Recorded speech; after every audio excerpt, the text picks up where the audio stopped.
Hi, my name's Abigail Bennett, and this is my week 3 discussion. So just to go over some of my in my focus questions, I asked, could you give me some background of what led to this appointment? What steps are or will you take to achieve your goals? What might keep you from following through with your plans? Are there any traditional foods that you would like to continue in your diet? What are these so we can find ways to incorporate them into your goal? Then are there any cooking strategies unique to you? What are they, if so? So a little bit about my growth from week 1 to week 2 when doing these practice interview questions. I interviewed both my boyfriend and then my mom, but I noticed that I had a lot more confidence on the second week compared to the first week, and that's probably just because I'm feeling more comfortable with these types of questions, and with them being in my focus, it does allow a very natural flow of conversation. It's less interview-like, so I like that. And then some details about my clients. That we were able to connect on and kind of grow from in a way was their struggles with self-control. I think most people struggle with self-control when it comes to eating and dieting and things like that. So I was able to relate with them on that. And then struggles with knowing when he or she was eating too much. So I think that's a common thing, especially like with my boyfriend who works out. So he wants to eat a whole bunch to gain, muscle mass. So he was unsure of when he's eating enough or too much because he's, constantly in this mindset of bulking. And then a lack of education on how to choose the right foods for his or her goals. So, of course, when I wasn't in this program, I had limited knowledge about nutrition. And so even back then, it was still difficult for me to decide, what foods were good, what foods were bad, because everybody, on social media and everywhere else deems this is good, this is bad. It's kind of overwhelming. So I could relate to my clients on these issues.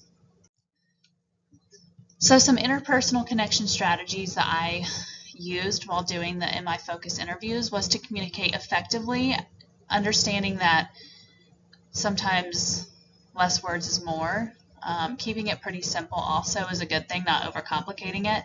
Being very transparent, so whenever we were able to share things that we both connected on, I could share, kind of my perspective of those things without taking over the whole conversation, just to let them understand, I see everything that they're going through because I've been through it too. Always being respectful, being empathetic, which, that's important as is. So collaborating with them. So when they would speak to me, like working with them to find their common goal or, whatever they wanted to achieve, providing my feedback and, of course, a very non-judgmental manner as well, and then actively listening, which has been probably the hardest part for me. I feel like sometimes when I'm having a conversation with people, I can hear what they're saying, but then I'm like thinking, what should I say next? Instead of just actively listening and absorbing what they're saying and then letting it flow. So those are some things I had to work on. So some of the MI tools that I incorporated into this second session was more open-ended questions. So I really didn't want a one answer kind of thing. Even if it was like a short answer, I wanted the answer to be so open that it allowed for us to move to the next question pretty easily. And then reflective listening statements. So whenever they would talk to me, I would kind of, not in an annoying way, but just in a quick way to sum it up and let them know that I was listening, I would kind of reflect back what they were saying. And then instead of directing the conversation and more of like an interview style, I tried to kind of just guide it.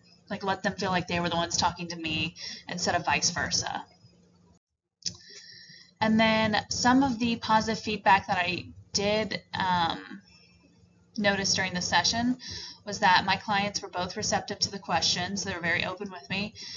They appeared relaxed and calm when answering the questions compared to the first time. It was a little more awkward, so my mom wasn't like as calm, and now she was like very calm, laid back, which is good to see. And then I was able to connect with my clients on some of those struggles. And then some observations or some assessments for food insecurity. So these are some of the questions I asked in regards to like food insecurity. Have you worried about running out of food in the last year?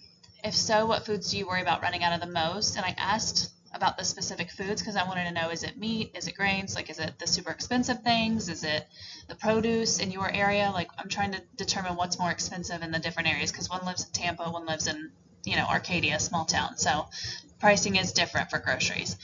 And then, do you have any concerns about having enough food? And then, have you ever worried whether your food would run out before you had the money to buy more? I think that's a really good question to determine food insecurity, because I feel like it's a sensitive subject and not a lot of people want to admit to it. So when you phrase it as, have you ever run out of food before you had the money to buy more, a lot of people would probably say yes, as opposed to being like, no, I don't experience food insecurity. So those are some questions, and then that is